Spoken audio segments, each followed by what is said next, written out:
है। मेरे बच्चे मेरा घर पर इंतजार कर रहे होंगे। ऊपर से ये जंगल भी खत्म होने को नहीं कहता है। कितनी देर से चले जा रही हूँ। अनुराधा जंगल से लकड़ियां काटकर अपने घर को लौट रही होती है। तभी रास्ते में उसे एक बहुत बड़ा पेड़ दिखाई देता है जिस पर जामुन लटक रहे होते हैं। जामुन रात के अंधेरे में भी चमक रहे होते हैं, जिन्हें देखकर अनुराधा अपने आप से कहती है, अरे वाह, देखो तो सही, रात के अंधेरे में भी ये काले जामुन कितने चमक रहे हैं। लगता है बहुत ही स्वादिष्ट हैं। क्यों ना मैं इनको तोड़कर अपने बच्चों के लिए ले जाऊं? मेरे दोनों बच्चे बहुत खुश हो जाएंगे। ऐसा सोचकर अनुराधा पेड़ के ऊपर पत्थर मारने लगती है, लेकिन पत्थर मारने से एक भी जामुन गिर नहीं पाता। ओहो, एक भी जामुन टूट नहीं रहा। अब मैं क्या करूं? हे भगवान, काश ऐसा होता कि जोर जोर की आंधी चल जाती, जिसके बाद इस पेड़ के जामुन अपने आप टूटकर नीचे गिर जाते। तभी अचानक से बहुत तेज हवा चलने लगती है। देखते ही देखते जामुन के पेड़ से जामुन अपने आप नीचे गिरने लगते हैं। अरे वाह, ये तो चमत्कार ही हो गया। मैं तो अभी जामुन के पेड़ के हिलने की बात ही कर रही थी, तभी अचानक से आंधी चलने लगी। अब इन जामुनों को इकट्ठा कर लेती हूँ। आज तो मेरे बच्चे बहुत खुश हो जाएंगे। अनुराधा जमीन पर पड़े हुए जामुनों को उठाने लगती है। तभी उसके पीछे एक बहुत भयानक चुड़ैल आकर खड़ी हो जाती है, जो धीमी आवाज में अनुराधा से कहती है, अरे सुनो, जामुन उठाने में मैं तुम्हारी मदद करूं क्या? कहीं तुम जामुन उठाते उठाते थक ना जाओ। बहुत सारे जामुन हैं यहाँ। अगर तुम कहो तो मैं एक बार और अपने पेड़ को हिलाकर तुम्हारे लिए जामुनों को नीचे गिरा देती हूँ। आवाज सुनकर जैसे ही अनुराधा पीछे मुड़कर देखती है, उसके पीछे एक बहुत भयानक चुड़ैल खड़ी होती है, जिसे देखकर अनुराधा के हाथ से सभी जामुन नीचे गिर जाते हैं और वो बहुत घबरा जाती है। चुड़ैल, चुड़ैल, हे भगवान, चुड़ैल तू कहाँ से आ गई? जहाँ से ये जामुन आए हैं। चुड़ैल, मुझसे गलती हो गई, मुझे माफ कर दो। आइंदा मैं कभी भी इस पेड़ के जामुन नहीं तोड़ूंगी। मुझसे बहुत बड़ी गलती हो गई, मुझे माफ कर दो। ऐसे कैसे माफ कर दूं?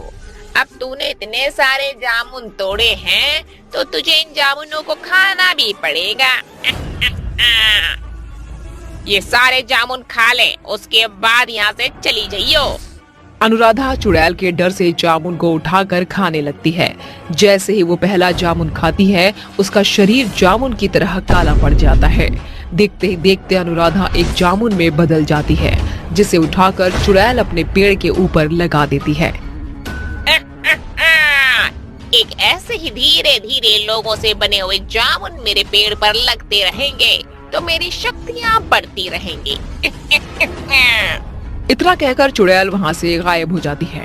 अगले दिन सुबह राजू और राधा अपनी माँ अनुराधा को गांव के चारों तरफ ढूंढते हैं, लेकिन उन्हें उनकी माँ कहीं भी नजर नहीं आती। जिसके बाद वो गांव के मुखिया के पास जाते हैं और उनसे कहते हैं, मालिक, हमारी माँ कल रात से गायब है। कोई कुछ पता नहीं चल रहा है। हमारी माँ को ढूंढने में हमारी मदद करो। मेरी माँ के अलावा हमारे इस दुनिया में और कोई नहीं था। अगर हमारी माँ वापस नहीं आई तो हम दोनों भाई बहन जीते जी ही मर जाएंगे। राधा और राजू को इस तरह अपनी माँ के लिए तड़पता हुआ देख मुखिया की आंखों में आंसू आ जाते हैं और वो उनसे कहता है, देखो बच्चों, तुम दोनों चिंता मत करो। तुम्हारी माँ को ढूंढने में हम तुम्हारी मदद जरूर करेंगे, लेकिन तुम दोनों अपने आप को अकेला मत समझो। तुम्हारी माँ के बाद इस दुनिया में मैं तुम्हारे साथ हूँ। मुखिया उन दोनों को गले से लगाता है और उसके बाद उन दोनों को घर के अंदर बुला लेता है। जिसके बाद मुखिया अपने कुछ लोगों को गांव में अनुराधा को ढूंढने के लिए भेज देता है। तुम सभी को मैं एक काम देता हूँ, उस औरत को किसी भी हालत में ढूंढ कर ले आओ, फिर चाहे जंगल का कोना कोना क्यों न छान लो। मैं इन बच्चों को अनाथ होते हुए नहीं देख सकता। जाओ और जल्दी लौट कर आना। मुखिया के लोग गांव भर में अनुराधा को चारों तरफ ढूंढने लगते हैं। देखते ही देखते सुबह से शाम हो जाती है, जिसके बाद वो सभी मिलकर जंगल में ढूंढने लगते हैं। अरे मुखिया ने हमें आदेश तो दे दिया, लेकिन सुबह से शाम हो गई, हमें वो औरत कहीं भी नहीं मिल रही है। अरे धरती निकल गई या आसमान निकल गया उस औरत को? अगर मरी भी होगी तो उसकी लाश तो कहीं ना कहीं होगी ना। पता नहीं कहाँ गायब हो गई वो औरत। तुम लोग बातें कम करो और काम ज्यादा। एक काम करते हैं, हम सभी अलग अलग दिशाओं में जाते हैं, कहीं ना कहीं तो हमें उस औरत का कोई सुराग जरूर मिलेगा। लांबा की बात सुनकर सभी लोग अलग अलग दिशा में निकल जाते हैं, जिसके बाद लांबा उस औरत को ढूंढते ढूंढते जामुन के विशाल पेड़ के पास पहुंच जाता है, जहां उसे जामुन रात के अंधेरे में भी चमकते हुए दिखाई देते हैं। इतना बड़ा जामुन का पेड़, अरे वाह, ये तो बहुत ही खूबसूरत लग रहा है। एक काम करता हूँ, कुछ जामुन तोड़कर खा लेता हूँ, वैसे भी सुबह से कुछ खाया नहीं है। लांबा पत्थर मारकर जामुनों को तोड़ने की कोशिश करता है, तभी उनमें से एक जामुन नीचे गिर जाता है। जैसे ही लांबा उस जामुन को उठाने जाता है, उसके पीछे एक बहुत भयानक चुड़ैल खड़ी होकर उससे कहती है, अगर तुम्हें और जामुन खाने हैं तो मुझे बताओ, मैं पूरे पेड़ को हिलाकर तुम्हारे लिए जामुन तोड़ दूंगी। अपने पीछे एक बहुत भयानक चुड़ैल को देखकर लांबा बहुत ज्यादा डर जाता है, जिसके बाद वो डरते हुए चुड़ैल से कहता है, चुड़ैल, तू कैसे, कौन है तू, और मेरे पीछे खड़ी होकर क्या कर रही है? मेरे जामुन तोड़कर मुझी से पूछते हो कौन हूँ मैं? चलो, अब जब तुमने मेरा जामुन तोड़ा ही है तो इसे खा भी लो। नहीं नहीं नहीं, मुझे कोई जामुन नहीं खाना, मुझे जाने दो यहाँ से। पहले जामुन खाओ, उसके बाद चले जाना, मैं तुम्हें नहीं रोकूंगी। चुड़ैल के डर से लांबा जामुन खा जाता है, जिसके बाद देखते ही देखते वो खुद एक जामुन में बदल जाता है, जिसे उठाकर चुड़ैल अपने जामुन के पेड़ पर लगा देती है। लेकिन ये सब कालू एक पेड़ के पीछे से छुपकर देख लेता है, जिसके बाद वो जंगल से निकलकर सीधा मुखिया के पास जाकर उसे जंगल में हुई पूरी घटना के बारे में बताता है। क्या कहा? चुड़ैल? लगता है हमारे गांव में इस चुड़ैल की वजह से ही लोग गायब होते जा रहे हैं। हमें उसका कुछ न कुछ तो करना ही होगा। ये सोचकर मुखिया एक तांत्रिक बाबा को जंगल में लेकर पहुंच जाता है, जिसके बाद तांत्रिक बाबा उस जामुन के पेड़ के सामने खड़े होकर एक मंत्र का जाप करते हैं। वक्रतुंड महाकाय सूर्यकोटि समप्रभा निर्विघ्नं कुरु मे देव सर्वकार्येषु सर्वदा। तांत्रिक के मंत्र को सुनते ही चुड़ैल जामुन के पेड़ से बाहर आती है और तांत्रिक से कहती है, क्यों बे तांत्रिक, तेरी इतनी हिम्मत कि तो मुझे पुकारे? रुक, तुझे तो मैं अभी बताती हूँ। इतना कहने के बाद चुड़ैल तांत्रिक के ऊपर हमला करने लगती है, लेकिन तांत्रिक अपनी झोली से भभूति निकालकर चुड़ैल के ऊपर फेंक देता है, जिसके बाद चुड़ैल बहुत ज्यादा कमजोर पड़ जाती है। चल चुड़ैल, बहुत हुआ तेरा नाटक, जल्दी से बता, आखिर तू ये सब क्यों कर रही है? शक्तिशाली, मैं बहुत ज्यादा शक्तिशाली होने के लिए सब कर रही हूँ। ये सब मुझे करने के लिए चांडाल ने कहा था। देख चुड़ैल, मेरी बात मान और यहाँ से चली जा, नहीं तो अंजाम अच्छा नहीं होगा। नहीं जाऊंगी, नहीं जाऊंगी, कहीं नहीं जाऊंगी। तांत्रिक के कई बार समझाने के बाद भी चुड़ैल उसकी एक नहीं सुनती, जिसके बाद तांत्रिक बाबा जामुन के पेड़ के ऊपर गंगा जल छिड़क देते हैं। तभी अचानक से पेड़ के अंदर से आग के शोले निकलने लगते हैं। देखते ही देखते पूरा पेड़ आग की चपेट में आ जाता है। वहीं दूसरी तरफ चुड़ैल भी उसके साथ साथ जलकर राख हो जाती है, जिसके बाद से गाँव वालों को चुड़ैल से मुक्ति मिल जाती है। रात के तकरीबन 8 बज रहे थे। सड़कें एकदम सुनसान थीं। उस वक्त हरिया अपने काम पर से घर लौट रहा था कि तभी वो अपने थैले में हाथ डालता है और पैसों की गड्डी को हाथ में लेकर खुशी से हंसकर बोलता है, अरे क्या बात है, आज तो मुझे इतने पैसे मिले हैं और मालिक ने ऊपर से मेहरबान होकर मुझे एक्स्ट्रा पैसे भी दे दिए। आज तो सरला इन पैसों को देखकर खुश हो जाएगी। ये कहकर वो लगातार चलने लगता है कि तभी उसे अपनी पीछे किसी के चलने के कदमों की आहट महसूस होती है और तभी वो पीछे मुड़कर देखता है, लेकिन उसे वहां कोई नजर नहीं आता। तभी वो कहता है, लगता है कोई चोर लुटेरे मेरे पीछे पड़े हुए हैं, मुझे जल्दी जल्दी चलना चाहिए। इतना कहकर वो फिर से जल्दी जल्दी चलने लगता है। तभी अचानक से उसके सामने एक चुड़ैल आकर खड़ी हो जाती है और उससे कहती है, चोर लुटेरे से नहीं, तेरा पाला एक चुड़ैल से पड़ा है और अब मैं तुझे जान से मारने वाली हूँ। हरिया अपने सामने चुड़ैल को देख और उसकी बातें सुनकर बहुत ज्यादा डर जाता है और डरते हुए उससे कहता है, छोड़ दो मुझे, मत मारो, मैंने तुम्हारा क्या बिगाड़ा? हरिया चुड़ैल के सामने बहुत रोता गिड़गिड़ाता है, लेकिन उसे चुड़ैल मार देती है और उसकी मुंडी काट उसके शरीर के 2 टुकड़े कर देती है और वो सारा पैसा उठा लेती है और ले जाकर एक घर के बाहर दरवाजे पर रख देती है और दरवाजा खटखटाकर चली जाती है। तभी अशोक दरवाजा खोलता है और देखता है कि उसके दरवाजे पर बहुत सारे पैसे रखे हुए हैं, जिसे देखकर वो अपनी पत्नी गीता को आवाज देता है, गीता जल्दी इधर आओ, देखो किसी ने हमारे दरवाजे पर बहुत सारा पैसा रख दिया है। तभी गीता वहां पर आती है और वो ये सब देख अपने पति अशोक से कहती है, ये इतने सारे पैसे कौन यहाँ रखकर चला गया है? ये तो मुझे नहीं पता, पर शायद कोई भलाई इंसान होगा जिसने हमारी मदद की है। शायद आप सही कह रहे हैं। वैसे भी हम दोनों ने 2 दिनों से कुछ नहीं खाया और घर में एक अनाज का दाना भी नहीं है। अब इन पैसों से हम कल अनाज खरीद लाएंगे। इतना बोलकर दोनों भगवान को धन्यवाद करते हैं और जाकर सो जाते हैं। अगले दिन सुबह हरिया की लाश गांव वालों को मिलती है, जिसे देख गांव वाले बहुत ज्यादा डर जाते हैं और उसकी मौत की खबर पूरे गांव में फैल जाती है।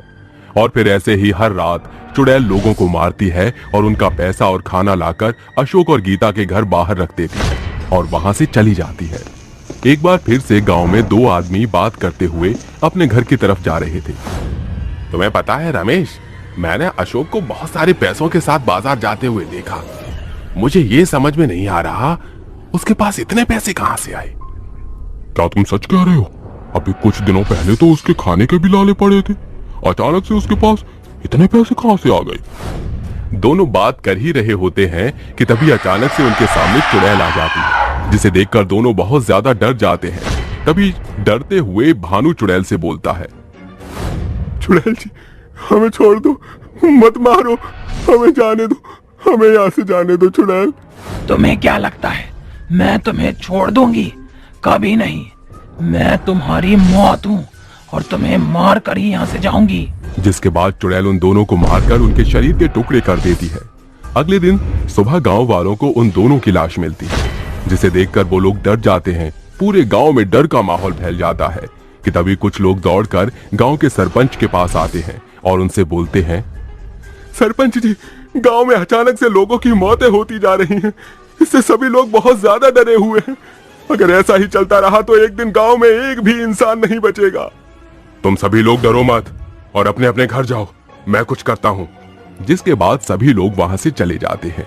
तभी सरपंच मन ही मन सोचता है, शायद गांव के लोगों को कोई प्रेत आत्मा मार रही है। मुझे अपने गांव के लोगों को उससे बचाना होगा। इतना बोलकर सरपंच एक तांत्रिक बाबा के पास जाते हैं और उनसे बोलते हैं, बाबा, कुछ दिनों से हमारे गांव में लोगों की मौतें होती जा रही हैं और मुझे इन मौत के पीछे किसी प्रेत आत्माओं का हाथ लग रहा है। कृपा करके हमारी मदद करिए और हमारे गांव को उससे मुक्ति दिलाइए। तुम चिंता मत करो बेटा, मैं तुम्हारी मदद शीघ्र करता हूं। इतना बोलकर बाबा अपनी आंखें बंद कर ध्यान लगाते हैं और थोड़ी देर बाद आंखें खोलकर सरपंच से बोलते हैं, तुम्हारे गांव के लोगों को एक चुड़ैल मार रही है, जो कि गीता और अशोक की बेटी है। साहूकारों ने उसकी जमीन को जबरदस्ती जब्त कर लिया था, जिसकी वजह से वो लोग पाई पाई के मोहताज हो गए थे। उसी बीच उनकी बेटी की तबीयत खराब हो गई थी और पैसा न होने की वजह से उसका इलाज नहीं हुआ और उसकी मौत हो गई। उसके बूढ़े माँ बाप ने गांव के बहुत से लोगों से मदद मांगी, लेकिन किसी ने भी उसकी मदद नहीं की। इसलिए अब वो तुम लोगों से अपनी मौत और अत्याचार का बदला ले रही है। तांत्रिक बाबा की बात सुनकर सरपंच उनसे विनती करते हुए बोलता है, बाबा, हम मानते हैं कि हम गांव वालों से गलती हुई है, लेकिन आप इस समस्या का समाधान निकालिए और उस चुड़ैल से हम सबकी जान बचाइए। बाबा, हम दोबारा फिर कभी ऐसी गलती नहीं करेंगे। तभी तांत्रिक बाबा सरपंच से बोलते हैं, मैंने इसके लिए एक उपाय निकाला है, लेकिन इस विधि को करने से पहले उस चुड़ैल के बूढ़े माँ बाप को यहां लेकर आना होगा, तभी इस पूजा को शुरू किया जाएगा। जिसके बाद गांव का सरपंच चुड़ैल के बूढ़े माँ बाप को लेकर तांत्रिक बाबा के पास आ जाता है और तभी तांत्रिक बाबा यज्ञ के आग में घी डालकर मंत्र पढ़ना शुरू कर देते हैं। ओम ह्रीं क्लीं चामुंडाय विच्चे नमः। मंत्र की आवाज सुनकर चुड़ैल वहां प्रकट हो जाती है और उससे मैं तांत्रिक से बोलती है, बता तांत्रिक, तूने मुझे यहाँ क्यों बुलाया है? तूने मुझे यहाँ बुलाकर बहुत ही बड़ी गलती कर दी है। अब तू भी इन गांव वालों के साथ मारा जाएगा। मैं मानता हूँ साहूकार ने तेरे परिवार के साथ बहुत गलत किया, जिसका बदला तूने उन्हें और बहुत से लोगों को मारकर ले लिया है। अब तू इन बेकसूर लोगों को मत मार और यहाँ से अपनी दुनिया में वापस चली जा। नहीं, मैं यहाँ से कहीं नहीं जाऊंगी। इस पूरे गांव के लोगों को मारकर इस गांव को शमशान बना दूंगी। और तू मेरे मामले में मत पड़ तांत्रिक। तेरी भलाई इसी में है कि तू चुपचाप यहाँ से चला जा। चुड़ैल ये सब बोल ही रही होती है कि तभी उसकी नजर उसके माँ बाप पर जाती है, जिसे देखकर वो चुप हो जाती है। तभी उसके माँ बाप उससे बोलते हैं, हमें पता चल गया है बेटी, वो तू ही थी जो इतने समय से हमारी मदद कर रही थी, कभी पैसों से तो कभी खानों से। लेकिन अब तू अपनी दुनिया में वापस चली जा, तभी तुझे मुक्ति मिलेगी। इनके कामों की सजा खुद इन्हें भगवान दे देंगे बेटा, तू इन्हें मारकर अपने हाथ मैले मत कर। माँ बाप की बात सुनकर चुड़ैल को एहसास हो जाता है कि वो जो कर रही थी वो गलत है, जिसके बाद वो उन सभी से माफी मांगकर वहां से गायब हो जाती है। इसके साथ ही गांव चुड़ैल के आतंक से मुक्त हो जाता है। चुड़ैल की खूनी रोटियां। तन्मय, तुम्हारे पेट में फिर से चूहे दौड़ने लगे क्या? हाँ बेबी, तुम तो जानती हो ना कि मेहनती बंदे को कितनी भूख लगती है। एक नवविवाहित दंपति आधी रात गाड़ी में सवार आगे बढ़ रहे थे। तन्मय देखो, मैं इतनी रात में जाकर तुम्हारे लिए रोटियां नहीं सेकने वाली, समझे? तुम आजकल की लड़कियों को रोटी बेलने में इतनी आफत क्यों आती है? तन्मय खिसियाए स्वभाव से गाड़ी की रफ्तार तेज करते हुए आगे बढ़ता है कि कुछ दूरी तय करते ही उसकी गाड़ी एक गांव के सरहद के पास आकर रुक जाती है। तन्मय, यहाँ गाड़ी रुक गई और तुम्हें खुशी छा रही है? वो देखो, मेरे पेट का जुगाड़ हो गया। दरअसल गांव के सीमा के बाहर एक औरत मड़ई में बैठी रोटियां सेक रही होती है। अरे सुनो रोटी वाली, जरा खाने की एक थाल तो लगाना। आर यू मैड तन्मय? तुम इस औरत के हाथों की रोटियां खाओगे? कितनी गंदी तरह से मिट्टी पर पसर कर रोटियां बना रही है। मेम साहब, आप शहरी लोगों की यही कमी है। अगर आप ये एक रोटी का निवाला भी खाएंगी तो शहर के 56 भोग भूल जाओगी। औरत रोटियां सेक कर तन्मय को दे देती है। तन्मय रोटी का एक निवाला खाते ही बोलता है, वाह, सचमुच तुम्हारे हाथ की रोटियों में तो जादू है, कितनी मिठास है।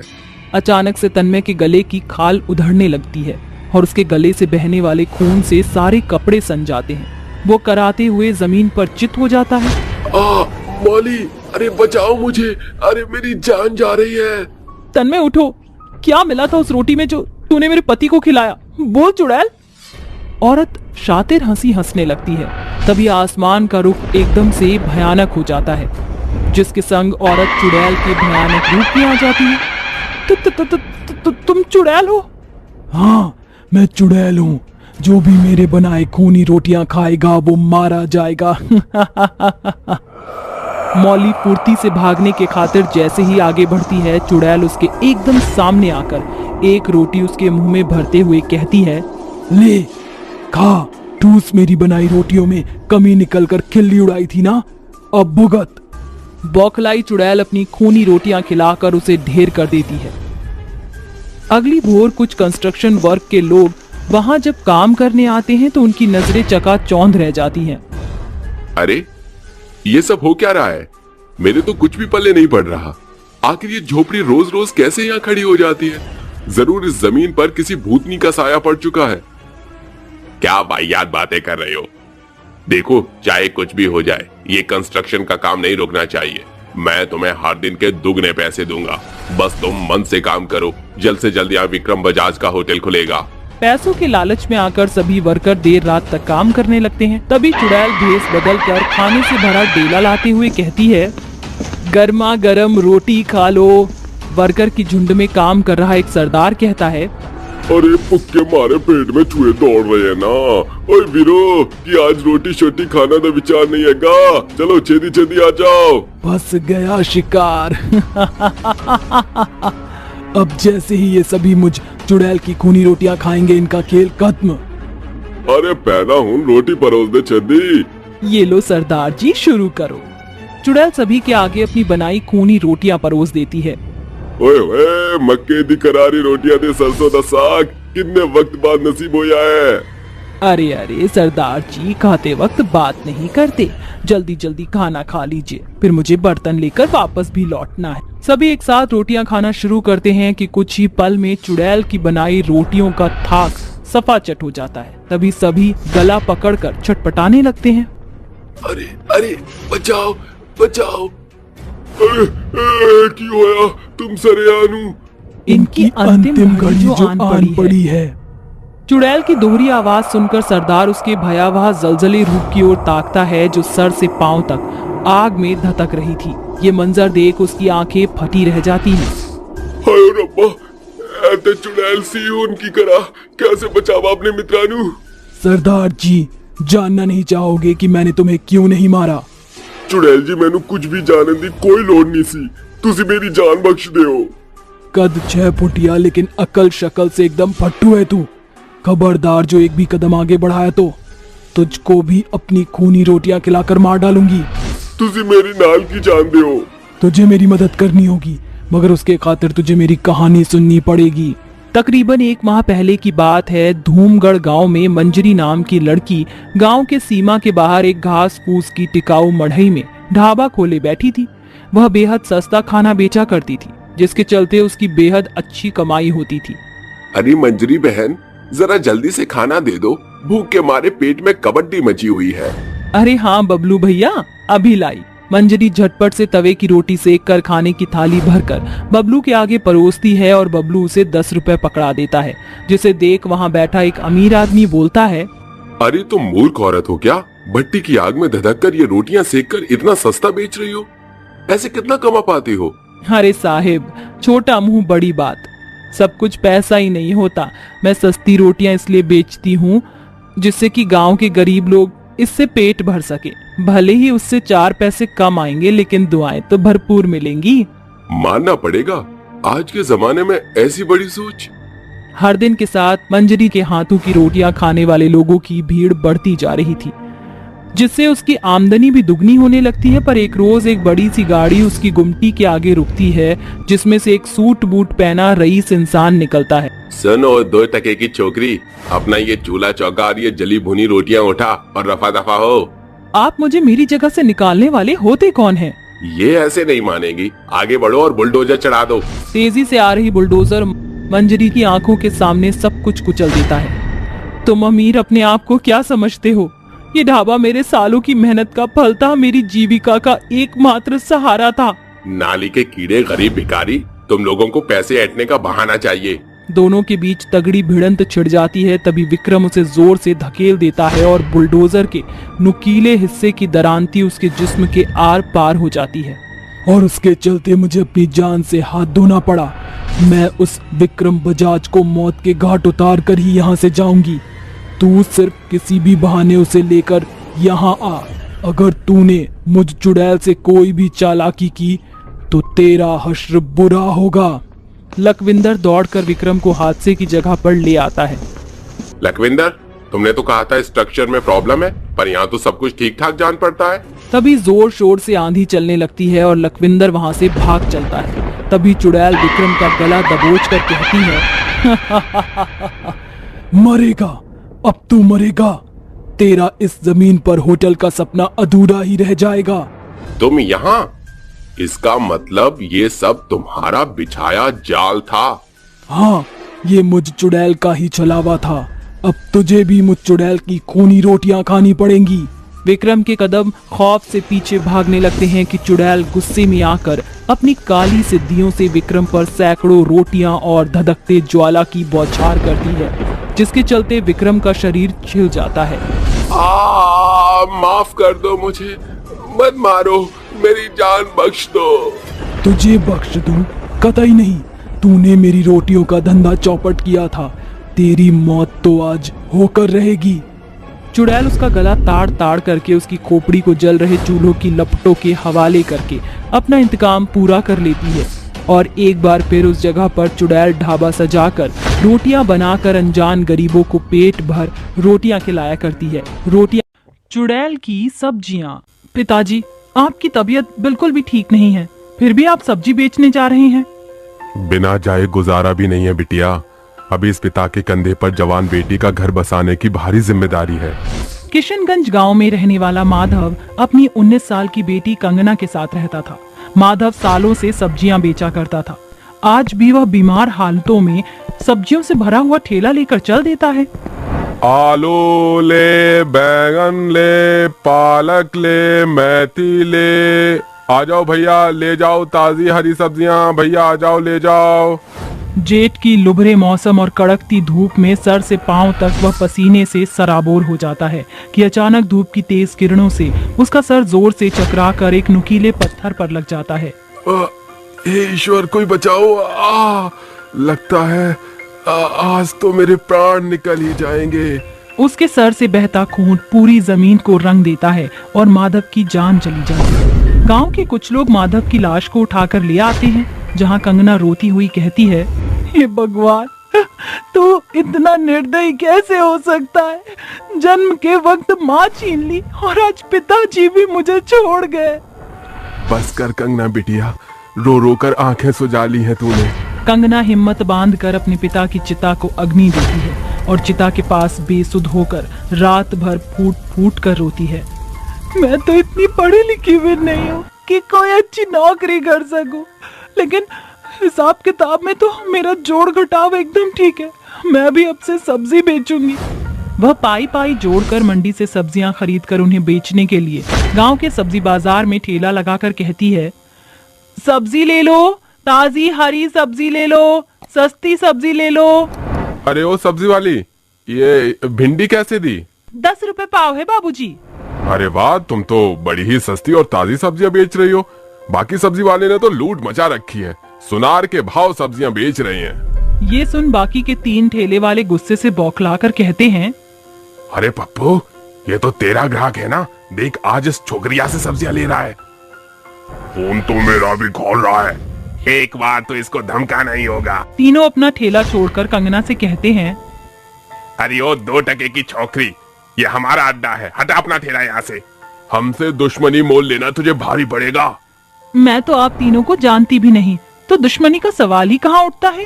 हमारा हक मारा है तूने, अरे हम बरसों से यहाँ सब्जी बेच रहे हैं, उठा अपना ठेला और चलती बन यहाँ से। लेकिन ये तो ग्राहकों के हाथ में होता है कि उन्हें कहाँ का सौदा पसंद आए।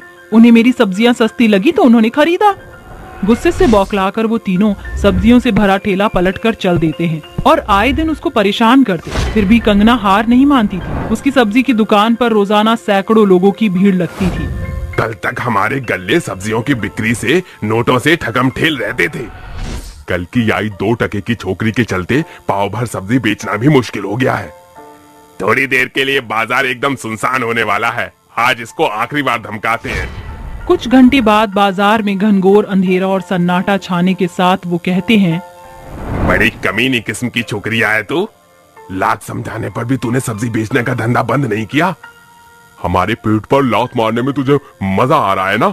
आज तू मरेगी। मैं तुम्हारी खोखली